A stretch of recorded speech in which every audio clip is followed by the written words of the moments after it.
بسم اللہ الرحمن الرحیم۔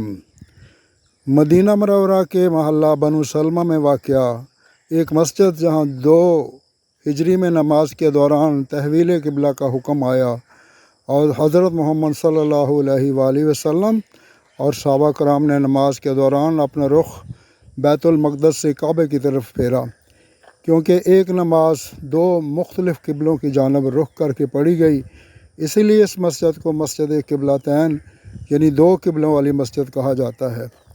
یہ مسجد بیر روما کے قریب واقع ہے۔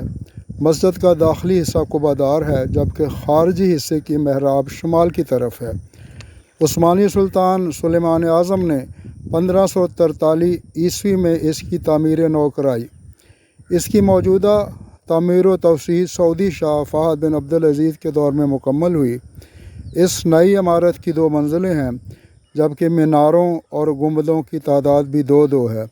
مسجد کا مجموعی رقبہ 3920 مربع میٹر ہے۔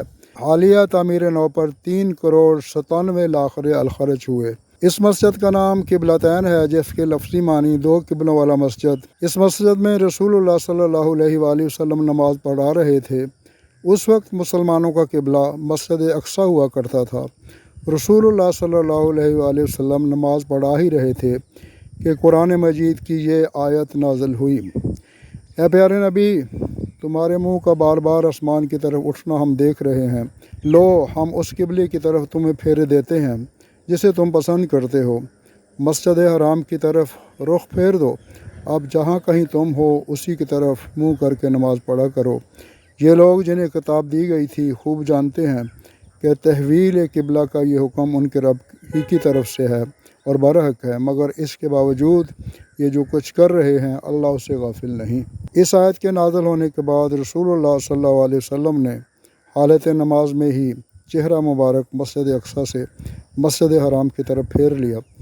اسی طرح نماز میں پیچھے کھڑے صحابہ نے بھی رسول صلی اللہ علیہ وسلم کی طرح منہ مسجد اقصی سے مسجد حرام کی طرف پھیر لیا۔ یہی وجہ ہے کہ اس مسجد کو مسجد قبلتین یعنی 2 قبلوں والا مسجد کہا جاتا ہے۔